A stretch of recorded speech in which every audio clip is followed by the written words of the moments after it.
Nous allons nous tenir debout. Nous allons dire à Dieu merci.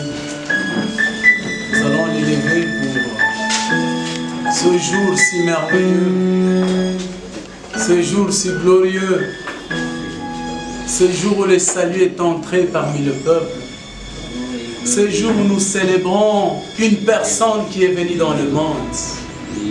Il n'a pas seulement venu visiter, mais il est venu sauver un peuple qui était délaissé, abandonné, bouleversé par les réalités du monde. Nous célébrons une victoire. Nous célébrons un maître. Nous célébrons le plus haut de tout le monde, le dessus, les lions, celui qui est plus placé, qui est mieux placé plus que les hommes. Nous les célébrons ce matin. Nous les célébrons pendant cet instant. Nous célébrons une réalisation, une promesse. Nous célébrons une victoire. Nous célébrons un succès. Nous célébrons ce que nous avons trouvé. Nous célébrons ce que Dieu nous a promis. Et nous l'avons vu. Là où tu es, dis Seigneur, merci pour ce que tu es. Dis merci pour ce que tu fais. Merci pour ce que tu as réalisé dans ma vie. Alléluia. Nous élèverons plus haut. Oh, merci Jésus. Merci Jésus. Sois élevé davantage. Sois élevé davantage. Alléluia.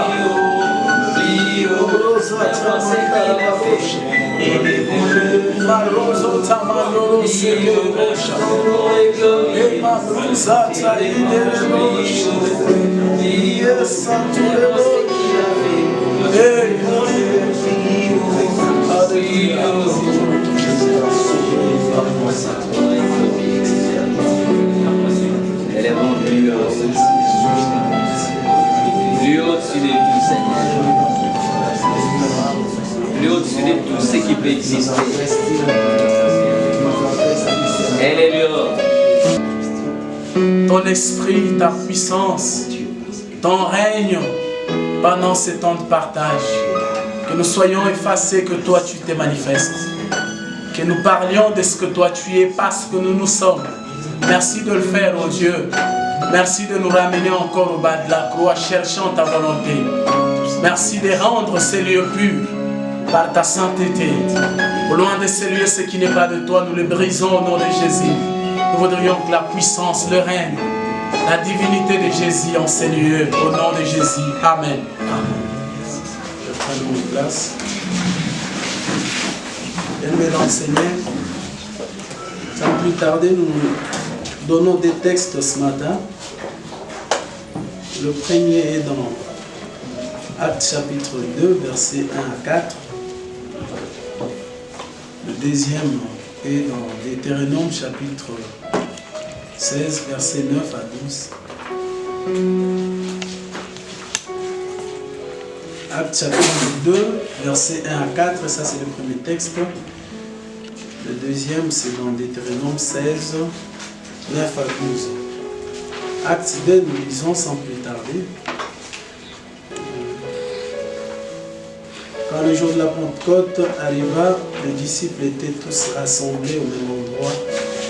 Tout d'un coup, un bruit survint du ciel. C'était comme si un violent coup de vent s'abattait sur eux et remplissait toute la maison où ils se trouvaient. Au même moment, ils virent apparaître de sortes de langues qui ressemblaient à des flamèches. Elles se séparèrent et allèrent se poser sur la tête de chacun d'eux.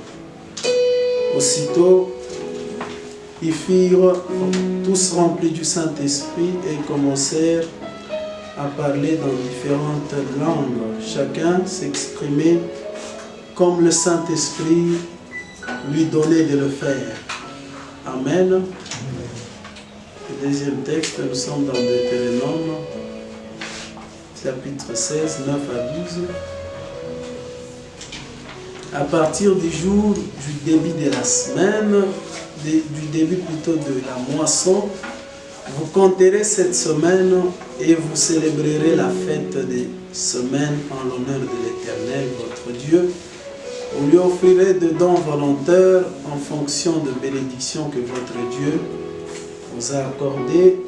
Vous vous réjouirez devant l'Éternel, votre Dieu, vos fils et vos filles, vos serviteurs, vos servantes, les Lévites qui habitent dans vos villes, les émigrés, les orphelins et les veuves, qu'il y aura parmi vous dans les lieux que l'Éternel, votre Dieu, aura choisi pour y établir sa présence.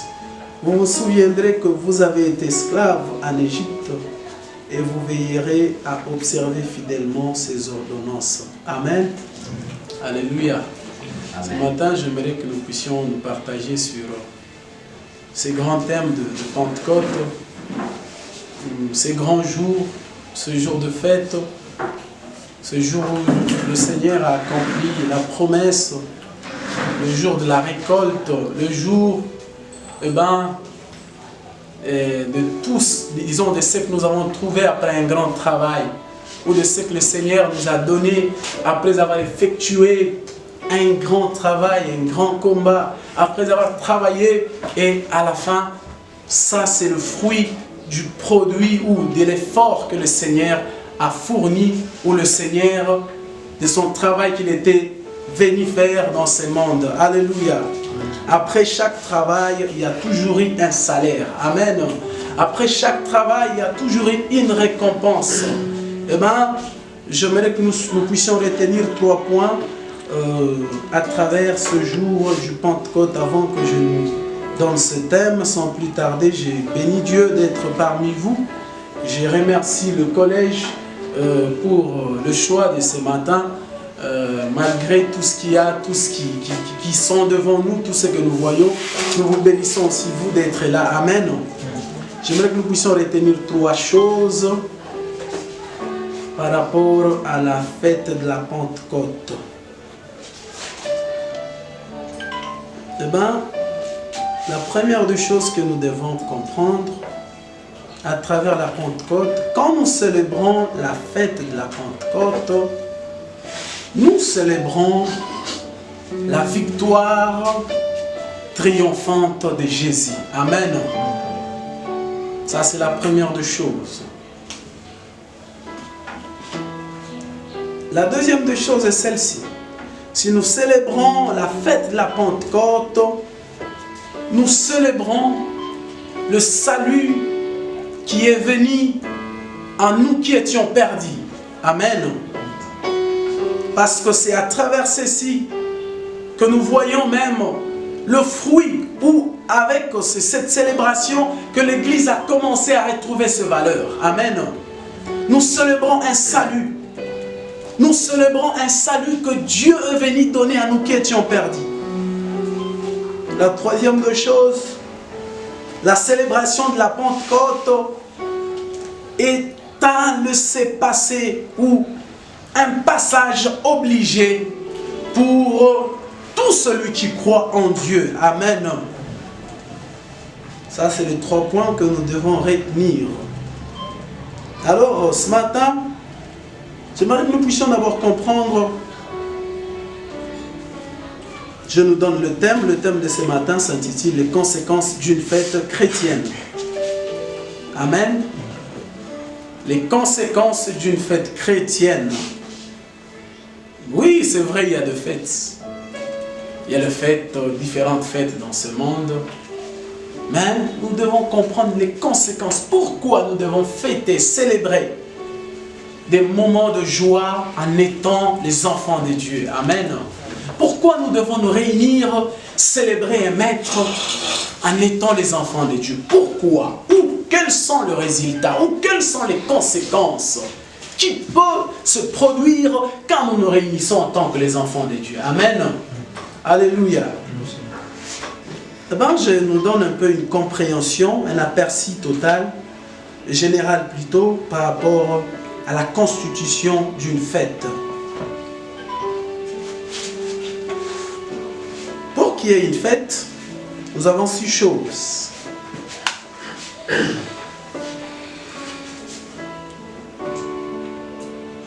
Je disais, bien aimé dans le Seigneur, pour qu'il y ait une fête, nous avons 6 choses. La première des choses que nous avons, ou qui constitue une fête, nous avons celui qui a l'honneur. Celui qui a l'honneur. Ça, c'est la première des choses que nous avons dans une fête. Parce qu'il n'y a pas de fête sans qu'il y ait le nez ou le propriétaire de cette fête. Amen. S'il n'est pas là, alors que la fête ne sera pas organisée. Alléluia. La deuxième des choses que nous devons comprendre, dans une fête, nous avons les invités d'une fête.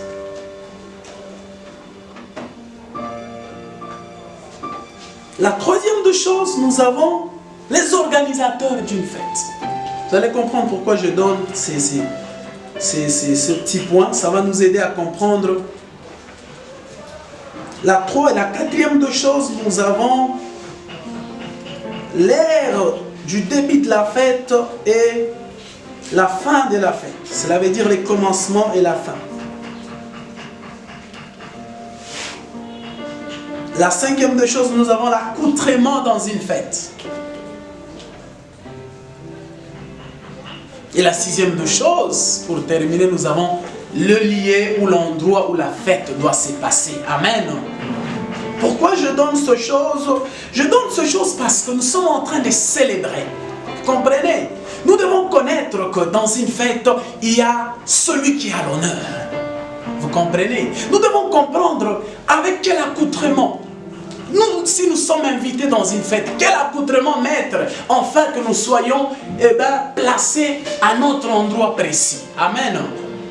Nous devons comprendre que si nous sommes invités dans une fête, nous devons connaître les moments du commencement et sa fin. Amen. La cinquième des choses, je donne ça parce que dans chaque fête, il y a toujours les organisateurs, ceux qui se mettent là pour préparer tout ce qui va se passer. Amen. Donc c'est ça ce que nous devons comprendre. C'est de même avec la célébration de la Pentecôte. Bien-aimé dans le Seigneur, en donnant ceci, j'aimerais attirer ton attention à comprendre que si nous parlons de la fête de la Pentecôte ou si nous parlons d'une fête en général, il y a les 6 choses qui caractérisent ou qui fait que la fête soit là. C'est de même toi aussi. Si aujourd'hui tu comprends que tu es dans une fête où tu es en train de célébrer, tu dois être celui qui comprend ou qui a tous ces 6 points en lui. Amen. Donc tu dois bien connaître celui qui a l'honneur. Tu dois bien connaître les temps ou les débuts de la fête et sa fin. Tu dois bien connaître l'accoutrement que tu mettras en fin de célébrer. Amen. Tu dois bien connaître aussi le lieu dans lequel la cérémonie se déroule. Donc si tu comprends bien ces choses, je pense que cette célébration sera une vie pour toi. Amen. Voilà pourquoi tout celui qui est invité, il comprend, l'invité comprend la qualité de la fête. Il comprend l'honneur, celui qui a l'honneur. Il comprend la valeur de celui qui a l'honneur. Vous verrez qu'il mettra un accoutrement digne de cette fête-là. Amen. C'est de même avec nous. Pour que nous soyons en mesure de célébrer. Pour que nous célébrions cette Pentecôte, cette fête, cette promesse, cette fête du Saint-Esprit, de l'Esprit de Dieu, de la descente de l'Esprit de Dieu. Donc nous devons être en mesure de comprendre avec quoi ou dans quel contexte nous nous retrouvons. Tu ne viens pas célébrer ton père. Tu ne viens pas célébrer non plus ta mère, ni moi ton frère. Mais tu viens célébrer une promesse. Tu viens célébrer un Dieu. Alléluia. Tu viens célébrer un accomplissement. Donc tu dois être prêt à comprendre c'est à quoi tu es venu faire en ces lieux. Cela veut dire que si ton accoutrement que tu avais en venant en ces lieux n'était pas digne, en étant en ces lieux, tu dois chercher à avoir un accoutrement digne par rapport à celui qui a l'honneur. Celui qui a l'honneur ce matin, c'est Jésus. Amen. Amen. Celui qui est le nez de cette fête, c'est Jésus bien-aimé. Celui qui est la base de la Pentecôte, c'est le maître. Alors, si tu viens, tu dois dépendre de la qualité du maître. Tout ce que tu dois faire ou tout ce que tu dois mettre dépendra de ce que Jésus est. Alléluia. Voilà pourquoi là où tu es, dis Seigneur, ce matin, je suis devant toi. Regarde mon cœur. Regarde mon âme. Comble-moi de ton esprit. Pardonne-moi. Je suis loin de toi. Je suis dans ta présence. Je te célèbre. J'aimerais que tu viennes. J'aimerais que tu sièges au-dedans de moi. Là où tu es pris pendant 2 minutes. Alléluia. Seigneur, merci. Ce matin, parle-nous. Ce matin, accorde-nous ta grâce. Accorde-nous ta vie. Accorde-nous, Seigneur, ton esprit. Accorde-nous la dimension de Dieu. Accorde-nous, oh Dieu, ce que tu es. Nous te prions, enfin que tu te manifestes. Tu nous changes, tu nous transformes. Tu fais en sorte que nous soyons dignes dignes de ce que tu es. Dignes de cette célébration. Dignes, Seigneur, aujourd'hui. Ayons des qualités. Comprenons bien, Seigneur, le déroulement. Comprenons bien l'ère, Seigneur, à laquelle tu entres. Et l'ère à laquelle, aujourd'hui, tu te mets au mouvement. Tu te mets au moulin en train de faire des choses. Alléluia, nous te prions. Nous croyons au nom de Jésus.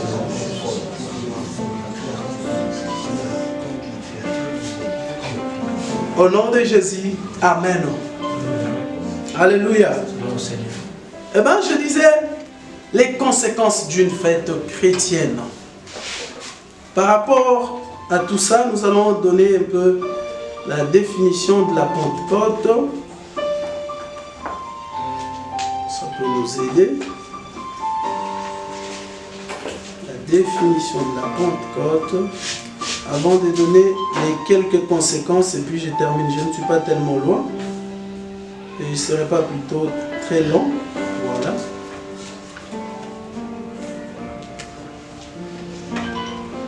Je donne une définition.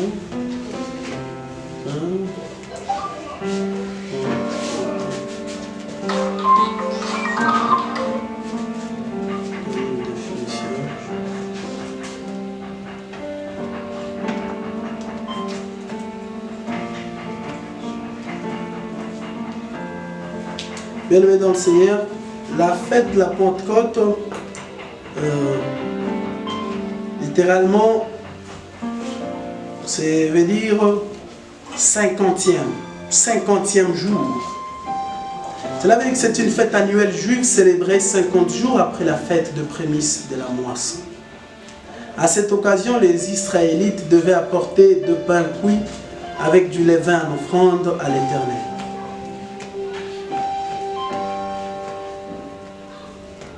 L'assemblée a commencé à être formée le jour de la Pentecôte par l'Esprit qui était descendu.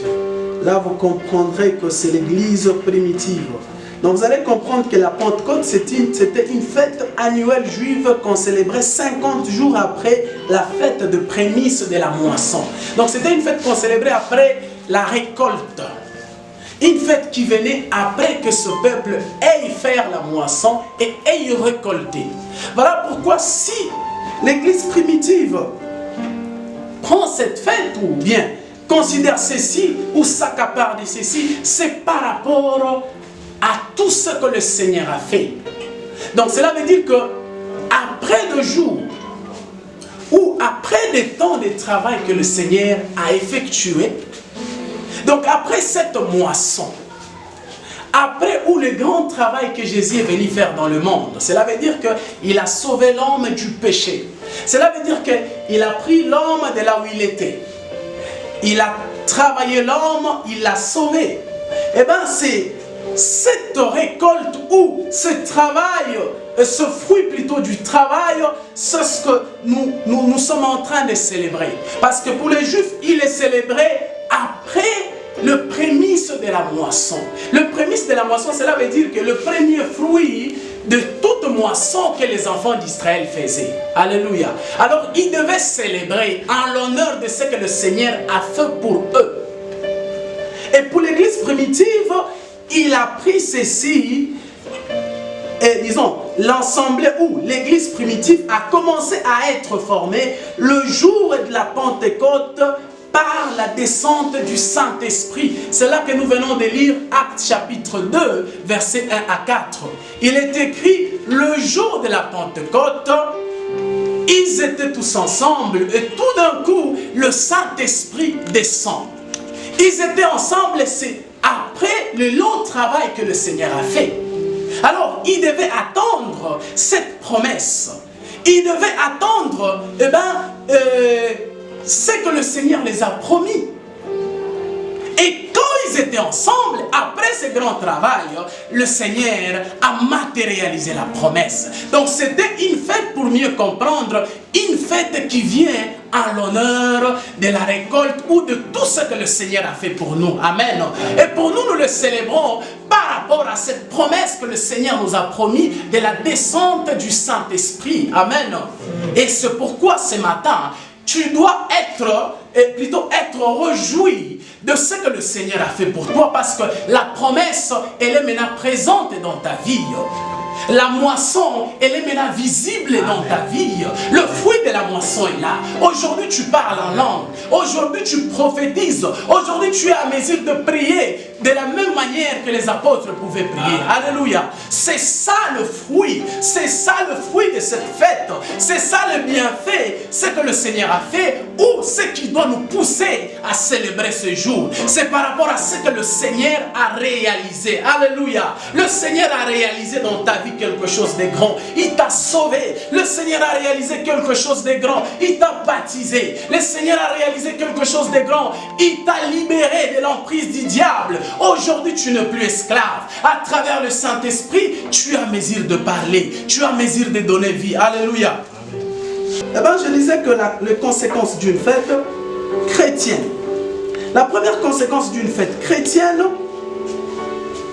la fête chrétienne fait rassembler et fait ressusciter de vie.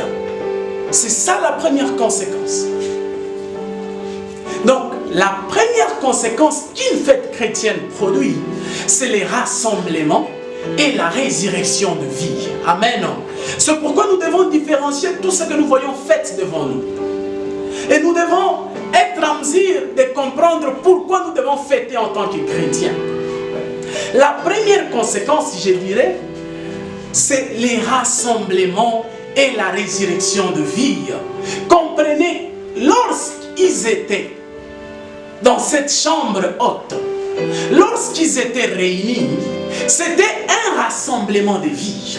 Et c'était aussi une résurrection de vie qui était morte. Alléluia. C'est pourquoi ce matin, ou dans toute fête chrétienne, où tu pars, où tu te retrouves, bien-aimé dans le Seigneur, sache que tu as une possibilité d'être rémunéré et d'être ressuscité. Alléluia. C'est pourquoi nous devons être de ceux-là qui doivent fêter que la fête chrétienne. Toute fête, c'est bien, elle n'est pas faite. Mais nous devons savoir dans quelle fête où aller. Ou quoi célébrer. Ou quoi célébrer. Quand nous célébrons une fête chrétienne, nous avons une première conséquence comme un rassemblement de vie. Parce que vous allez trouver des frères fervents. Vous allez trouver des sœurs craignant Dieu. Vous allez trouver des gens qui ont cette volonté de chercher Dieu. À travers les contacts, vous aurez aussi un impact sur votre vie. Alléluia. C'est pourquoi, bien-aimés, nous sommes appelés à célébrer le fête chrétienne. Nous sommes appelés à être de ceux-là qui sont dans des fêtes, si et seulement si il y a la présence de Dieu. Amen. Regardez comment vous avez fêté dans votre vie. Regardez d'autres conséquences que vous trouvez aujourd'hui dans votre vie parce que vous vous êtes retrouvés dans une fête qui n'est pas chrétienne. Vous vous êtes retrouvés dans une fête où il n'y a pas les enfants de Dieu. Regarde ce qui se passe aujourd'hui dans des fêtes. Une fille sort de chez parents, elle est bien. Peut-être elle ne connaît pas d'homme, mais allant dans une fête, elle trouve des conséquences. Aujourd'hui, beaucoup de gens se sont convertis dans des fêtes, alors qu'ils ne prenaient pas de l'alcool, mais ils ont commencé à toucher à l'alcool. Le fête chrétienne nous épargne, mais ça nous met au large en rassemblant nos vies. Ça nous met au large en ressuscitant notre manière de vivre.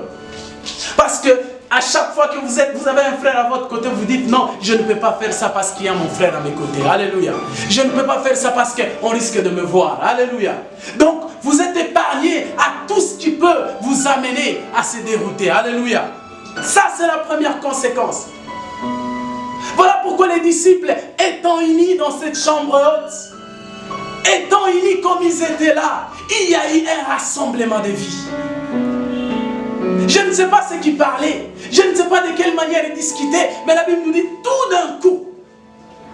Regardez ce qui peut se produire quand nous sommes rassemblés pour Dieu. Amen. Même dans ces rassemblements, mes frères, regardez ce qui peut se produire.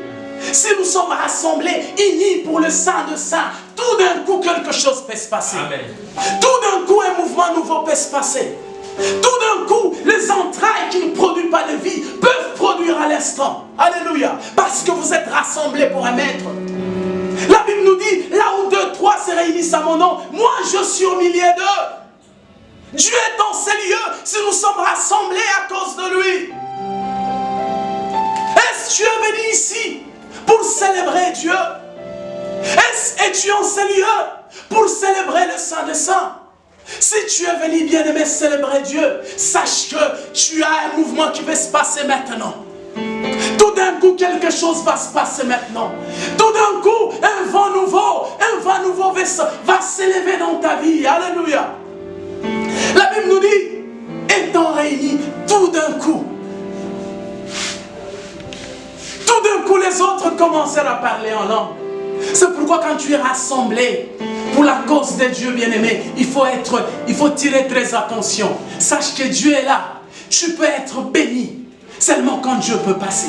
Mais si tu ne tires pas attention, tu risques même de ne pas voir ce que Dieu t'a promis. Alléluia. La deuxième conséquence, il n'y a que 5 pour terminer. J'étais en train de dire ceci. La deuxième conséquence d'une fête chrétienne, la fête chrétienne fait appel au règne de Dieu en nous épargnant de toute tentation. Alléluia. C'est ce que les rassemblements chrétiens peuvent produire. Ça fait appel au règne de Dieu. Tout d'un coup, Pierre a commencé à parler dans d'autres langues. Le règne de Dieu était là. Le règne de Dieu était présent. Tout d'un coup, Pierre commence à se repentir. Tout d'un coup, son cœur devient attaché à Dieu. Tout d'un coup. Regardez la deuxième conséquence. Quand vous êtes rassemblés pour Dieu, le règne de Dieu est présent. Vous faites appel au règne de Dieu. Vous faites appel au ciel. Vous faites appel au Maître qui a créé le ciel et la terre. Vous faites appel à celui qui a vaincu la mort. Alors que si vous faites appel à celui qui a vaincu la mort, Satan ne peut plus se tenir. Alléluia. Si vous faites appel à celui qui a vaincu la croix, Satan ne peut plus persister devant vous. Bien-aimé, tu as peur de quoi? Bien-aimé, qu'est-ce qui te trouble dans le corps? Il y a des gens qui ont été comme toi. Il y a des gens qui ont vécu les catastrophes dans leur vie. Je me rappelle, je vois David dans une caverne alors qu'il était déjà proclamé roi. Mais David est en train de courir. David est en train de courir. Alors qu'il avait le règne de Dieu en lui. Alors qu'il avait Dieu en lui. Mais David n'a pas pu lâcher. Il se retrouve devant Saül. Il dit non, je ne touche pas loin de Dieu. Mais c'est pas ce qui se passe aujourd'hui. Nous voyons des gens qui touchent aux loin de Dieu. Alors qu'ils se disent non. Vraiment, j'ouvre une parenthèse. David a trouvé Saül. Il a dit non, je ne touche pas loin de Dieu. Alors qu'il avait l'occasion même de l'éliminer. Il dit non, non, que Dieu s'en occupe. Qu'est-ce que je vais te dire? Mon problème n'est pas ce que David a fait. Mais mon problème est de dire la circonstance ou le peine que David a enduré. Écoutez, David est arrivé juste dans une caverne. Mais il a été proclamé roi.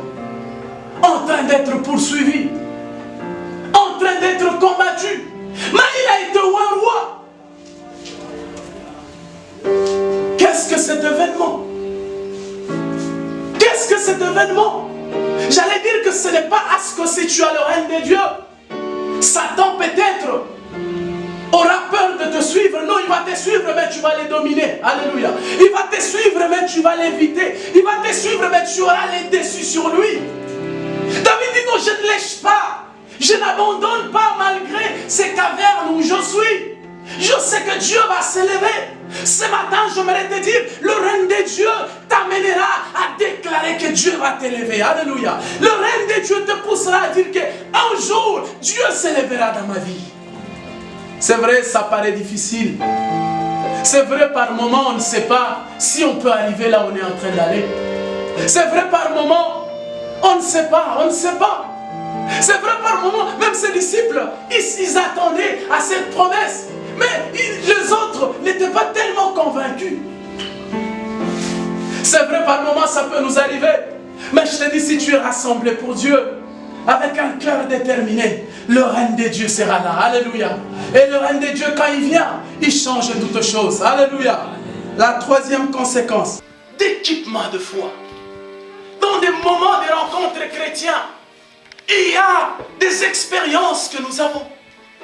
Il y a de foi qui vient parce que notre ami a vécu quelque chose de foi. Il y a des encouragements que nous trouvons quand nous sommes rencontrés pour Dieu. Des encouragements que nous trouvons qui nous sortent de là où nous étions et qui nous met dans un chemin où nous allons aller avec détermination. Alléluia. C'est ça l'importance. C'est ça l'importance. Bien-aimé, la fête chrétienne te permettra d'avoir d'autres expériences. La rencontre ou la célébration chrétienne te permettra d'avoir d'autres expériences. Parce que tu trouveras deux autres qui vont te témoigner de ce que Dieu a fait. Ce n'est pas une autre rencontre ou une autre célébration avec les gens qui ne connaissent pas Dieu. Mais si vous rencontrez avec les enfants de Dieu, les autres peuvent te fortifier en te témoignant. Moi, je vécu ça. Alléluia. Moi, je vis ça. Moi, le Seigneur a fait ça dans ma vie. Moi, Dieu m'a amené dans ce chemin. Regarde ce qu'il a fait. Alléluia. C'est ce que nous devons. C'est ce que nous pouvons. Bien-aimés dans le Seigneur, la quatrième conséquence.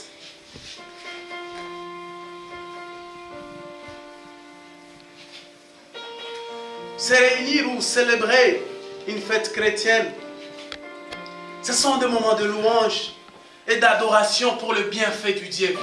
Amen. Le moment d'adoration et de louange pour le bienfait du Dieu vivant. Quand nous nous rencontrons en tant que les enfants de Dieu, ce sont des moments où nous avons la joie de dire combien il est. Où nous avons la joie de dire combien il fait dans notre vie.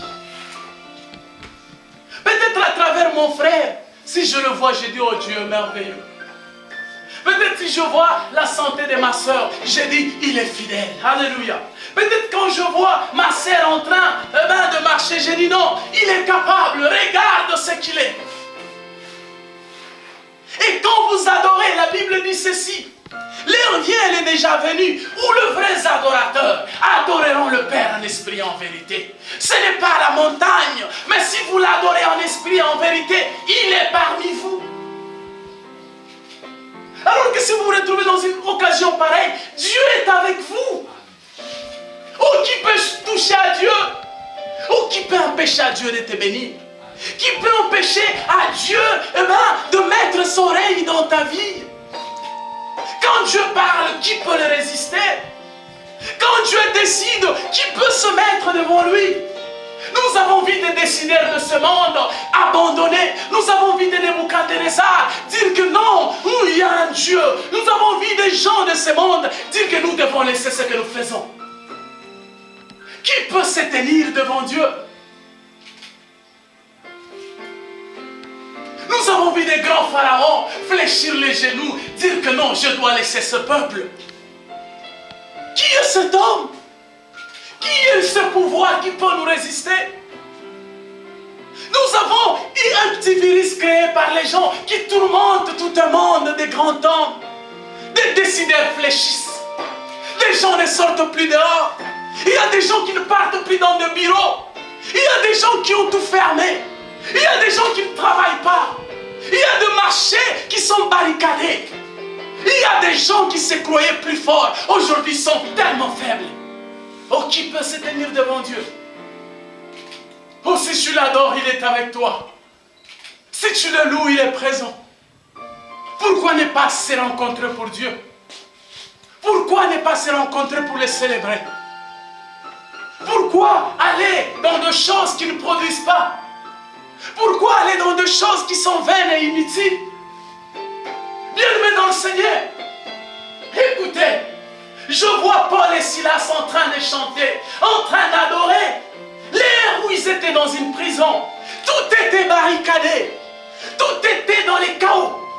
Mais il y a eu un bouleversement total. Il y a eu un scandale dans la prison. Il y a eu un trouble dans la prison. Paul n'a pas parlé aux portes de la prison, mais les portes de la prison s'ouvrirent. Alléluia. Paul n'a pas donné l'ordre qu'on ouvre les portes, mais les portes ont obéi. Il y a des choses qui doivent obéir parce que toi tu dois parler. Alléluia. Il y a des choses qui doivent obéir parce que toi tu dois adorer. Vous savez, il y a l'adoration et les adorations. Oh non, j'aimerais que je t'amène à une dimension de comprendre que même ta façon de marcher peut être une adoration devant Dieu. Même ta façon de t'habiller peut être une adoration devant Dieu. Je vis des gens parler, ne pas crier, mais il y a des morts qui ressuscitaient. Alléluia.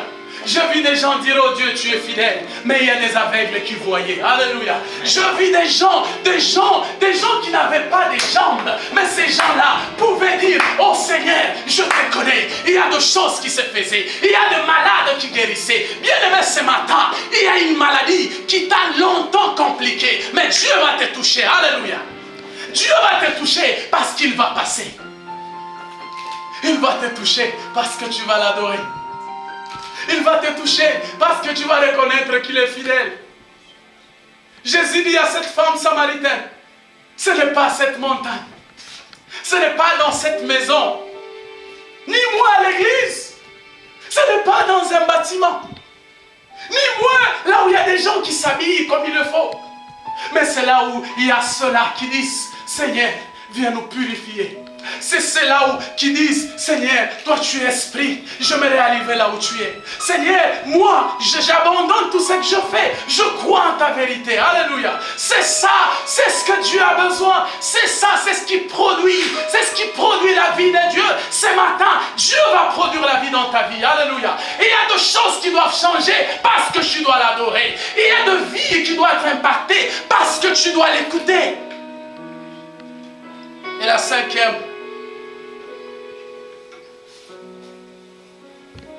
la célébration chrétienne,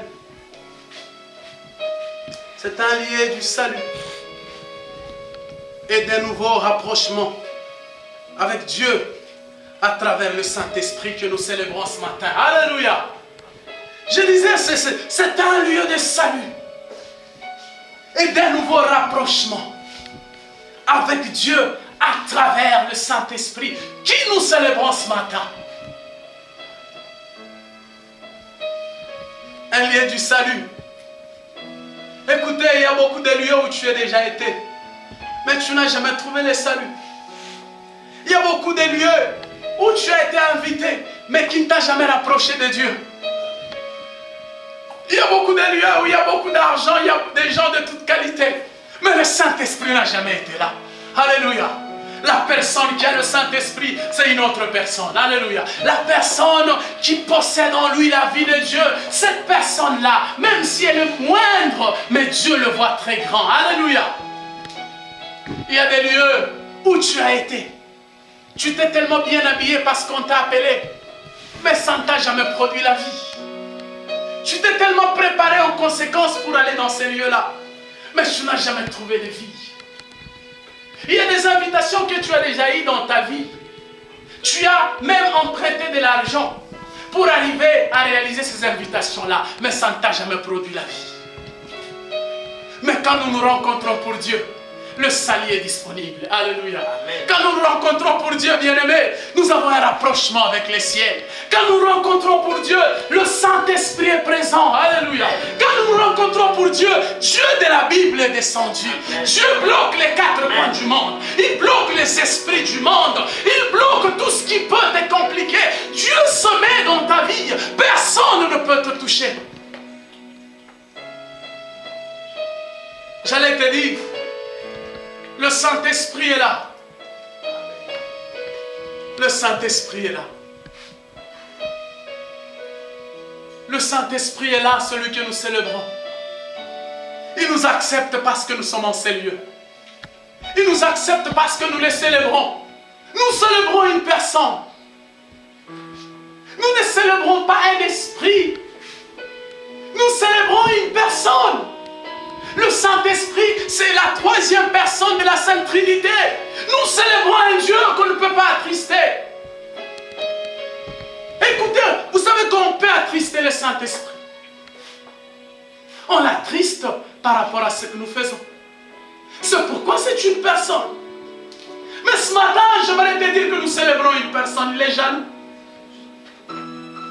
de tout ce que nous pouvons faire, ce qui est à l'encontre de lui. De tout ce que nous ne comprenons pas bien les contextes du mot fête. Si et seulement si on ne comprend pas bien la conception de la fête, on peut l'attrister. C'est celui qui fait appel au salut. C'est celui qui fait un rapprochement avec que nous soyons en rapport avec Dieu. La Bible dit au commencement, l'Esprit de Dieu se mouvait sur les eaux et Dieu a parlé. Et Dieu a parlé. Il faut que le Saint-Esprit soit en ces lieux pour que Dieu parle. Alléluia. Il faut que le Saint-Esprit te possède. Il faut que le Saint-Esprit te comble. Il faut que le Saint-Esprit te remplisse. Enfin que le ciel s'ouvre. Enfin que Dieu parle. Jésus sur les eaux. Eh bien, l'Esprit se fait sur sa tête sous forme d'une colombe. Et le ciel s'est ouvert. Dieu a commencé à parler. Sans la présence du Saint-Esprit, Dieu ne parlait pas. Sans la présence de l'Esprit, Dieu n'est pas en ces lieux. Où est-ce que tu as laissé ce temps-là? Ou avec quoi tu l'as attristé? Ou par quel moyen tu l'as attristé? Ou par quel moyen tu l'as attristé? Nous vivons tellement dans les habitudes. Le Saint-Esprit n'agit pas encore. Regardez, à travers le Saint-Esprit, Pierre pouvait connaître ce qu'Ananias et Saphira faisaient. À travers le Saint-Esprit, Étienne pouvait voir même Jésus qui était assis à la droite du Père. Aujourd'hui, nous sommes tellement habitués avec lui. Voilà pourquoi il n'y a pas de manifestation. Aujourd'hui, nous l'attristons tellement à chaque instant. Voilà pourquoi il n'est plus parmi nous. Ce matin, il doit être là. Jésus il se tient au bord de la route le jour de la fête. Il dit que celui qui a soif, qu'il vienne boire de l'eau. Que celui qui a soif, qu'il vienne et qu'il boive. Qu'il vienne et qu'il boive. Ce matin, tu as tellement longtemps entendu de la manifestation du Saint-Esprit. Mais Dieu est en ces lieux. Dieu veut t'amener à une dimension. Dieu veut t'amener à un mouvement nouveau. Dieu veut te toucher. Sois concentré là où tu es. Remets tes pensées. Remets tes idées. Pense combien tu l'as attristé. Combien il n'a pas été fort. Combien tu l'as rendu naïf dans ta vie. Combien il ne sait plus se mouvoir. Combien il ne sait plus tourner. Combien il ne sait plus toucher. Combien au commencement de la terre était dans les chaos, mais lui il a donné la vie.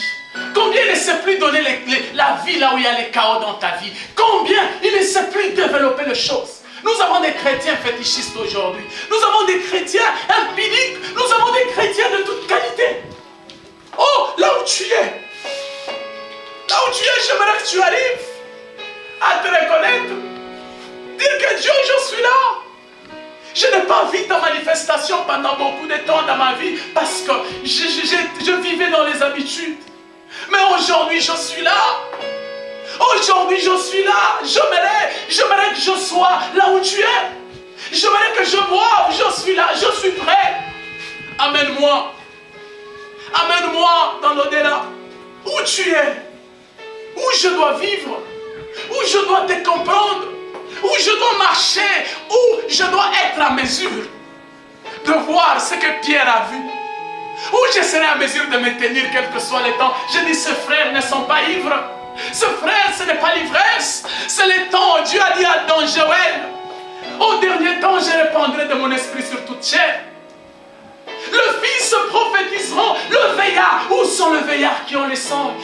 Où sont les jeunes gens qui ont les visions? Où sont là? Aujourd'hui, nous avons des sorciers à notre côté qui nous ensorcellent la nuit. On ne comprend même pas que c'est un sorcier. Où sont ces gens-là qui peuvent voir les visions? Ils sont où? Ils sont où? Ils sont où mes frères? Ils sont où mes sœurs? Là où tu es, je ne sais pas de quelle manière tu vas prier. Mais dis à Dieu, Seigneur, ce matin, je te célèbre, j'étais loin de toi. Je viens où tu es. Marche avec moi. Je viens où tu es. Un nouveau départ est possible. Je viens où tu es. Je sais que c'est à travers la descente du Saint-Esprit que l'Église a été formée. Seigneur, commence avec moi. Forme-moi où j'étais incapable, où je n'arrivais pas, où je ne changeais pas de choses, où j'avais l'habitude, où j'étais attristé à chaque instant, où mes fiançailles étaient un lieu d'attristement de Dieu, où mes fiançailles étaient un lieu où je pouvais t'attrister à tout moment, où mes rencontres pouvaient produire que la mort au lieu de produire la vie, où mes langages dans chaque rencontre étaient que de choses qui produisaient le chaos et la mort. Ce matin, je crie à toi. Manifeste-toi dans ma vie. Prions au nom de Jésus. Bien-aimés, nous gardons toujours notre attitude de prière. Mais vous qui nous suivez au travers des réseaux sociaux, nous continuons toujours à prier. La Pentecôte, comme nous venons de l'entendre, c'est une fête de la moisson. Nous venons d'entendre tout à l'heure, c'est un jour aussi, un jour de nouveau départ. Après avoir répandu nos cœurs devant le Seigneur, après avoir prié, confessé nos péchés, cela avait sa place. Car Dieu veut que nous puissions le servir avec les habits de fête. Voilà pourquoi nous voulons lire ces passages. Gardons toujours notre attitude de prière. La Bible dit: il me fit voir Josué, le souverain sacrificateur, debout devant l'ange de l'Éternel. Satan qui se tenait à sa droite pour l'accuser. L'Éternel dit à Satan: que l'Éternel te réprime, Satan, que l'Éternel te réprime. Lui qui a choisi Jérusalem, n'est-ce pas là un tison arraché au feu?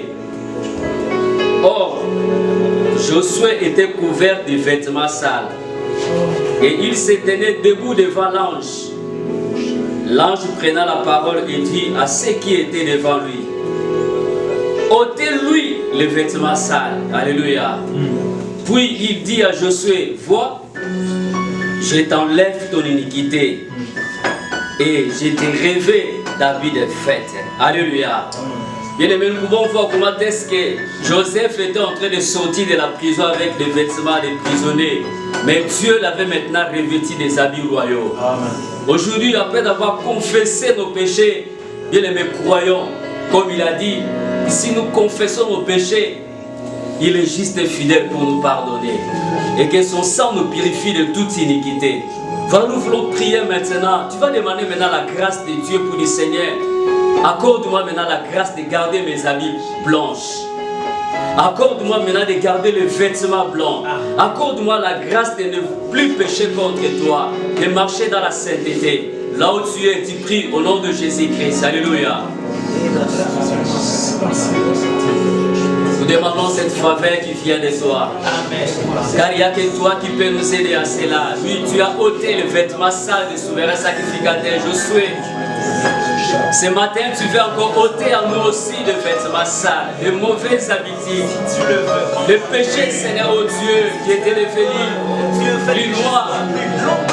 Tu as promis, si nous les confessons, tu es fidèle et juste pour nous pardonner. Seigneur, merci. Accorde-nous maintenant la grâce. Demande la grâce de ne plus pécher contre l'Éternel. Demande la grâce de marcher dans la sainteté. Demande la grâce de garder les habits, les vêtements blancs. Alléluia. Donne-nous, Seigneur. Donne-nous cette faveur. Nous te prions, oh Dieu. De ne plus, Seigneur, oh Dieu, s'éloigner de toi. Répands cette faveur dans cette église. Répands ta faveur, oh Dieu, au milieu de ton peuple. Nous te prions, Seigneur, les enfants de Dieu. Réponds au milieu de nous, Seigneur. Alléluia. Donne-nous la grâce de marcher avec les vêtements blancs, lavés par le sang de Jésus. Donne-nous de marcher avec les pensées pures, avec les vêtements lavés, lavés par le sang. Alléluia. Accorde-nous, Seigneur, cette faveur. fait. Nous te prions, Seigneur, au nom de Jésus-Christ. Alléluia. Béni soit ton nom. Bien-aimés, nous avons toujours l'attitude de prière. Nous pouvons nous tenir debout, s'il vous plaît. Vous savez, la Pentecôte, comme nous venons de l'attendre, on nous a parlé de la moisson. Vous savez, à l'intérieur du pays, lorsqu'on arrive dans cette période de la moisson, le village tout entier est en ébullition et dans la joie. Amen. Parce qu'il y a le maïs, il y a les arachides qui sortent, et on nous dit même que pendant ce temps de la moisson, les gens même grossissent. Ils prennent même du poids. Pourquoi? Parce que tout le monde a quelque chose à manger. Alléluia. Nous avons aussi Christ qui avait accompli quelque chose pour nous.